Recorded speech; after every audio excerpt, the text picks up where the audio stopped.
আসসালামু আলাইকুম। Welcome to আরোহণ ক্লাসরুম। আমি মোহাম্মদ সোহেব আলম আসিফ, পড়াশোনা করছি গাজীপুর কৃষি বিশ্ববিদ্যালয় ডিভিএম বিষয়ে।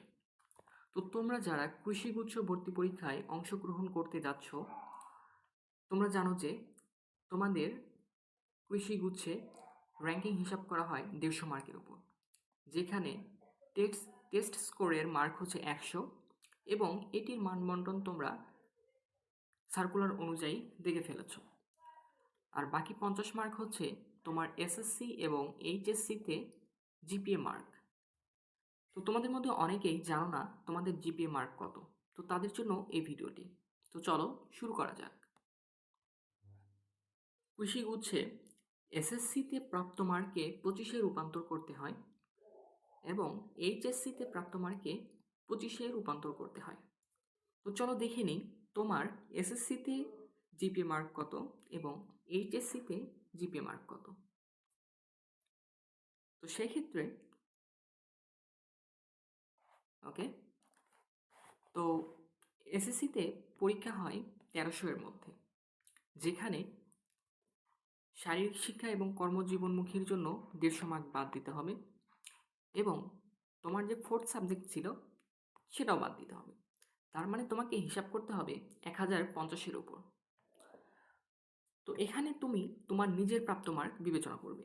আমি এখানে একটা স্টুডেন্টের প্রাপ্ত মার্ক বিবেচনা করে তোমাদেরকে এক্সাম্পল হিসেবে দেখাচ্ছি। তো ধরো একটা স্টুডেন্টের 1300-এর মধ্যে সে পেয়েছিল 1234।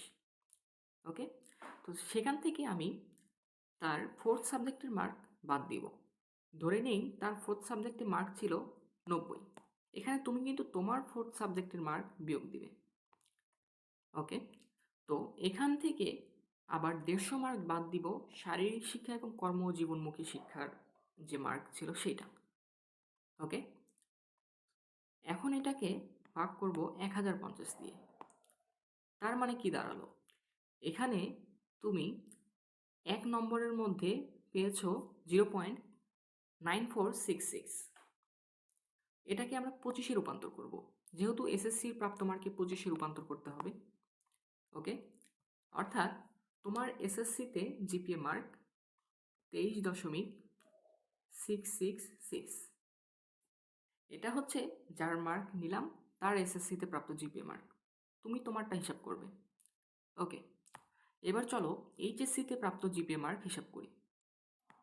এইচএসসি পরীক্ষা হয় 1300-এর মধ্যে, যেখানে ফোর্থ সাবজেক্টের মার্ক হচ্ছে 200। ওকে, তো আমরা এখানে 1100-এর মধ্যে হিসাব করব। ধরে নাও একটা স্টুডেন্ট এইচএসসিতে 1300-এর মধ্যে 1133 নম্বর পেয়েছে। এখন সে তার ফোর্থ সাবজেক্টে 161 নম্বর পেয়েছে।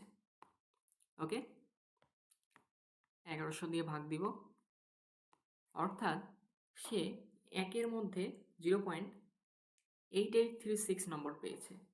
তো এটাকে আমরা 25-এ রূপান্তর করি। ওকে, তার মানে সে অর্থাৎ সে এইচএসসিতে 25 জিপিএর মধ্যে 22.09 জিপিএ অর্জন করেছে। তো এখন আমরা এটিকে যোগ দিব, এসএসসি এর জিপিএ মার্ক যোগ এইচএসসি এর জিপিএ মার্ক। ওকে, অর্থাৎ স্টুডেন্টটির জিপিএ মার্ক ছিল 45.756। তুমি তোমার প্রাপ্ত জিপিএ মার্ক কমেন্টে জানাও এবং পরবর্তীতে কৃষিগুচ্ছ পরীক্ষা সম্পর্কে বিস্তারিত জানতে বা এরকম ভিডিও পেতে অবশ্যই আরোহণ ক্লাসরুমকে সাবস্ক্রাইব করে রাখো। ধন্যবাদ।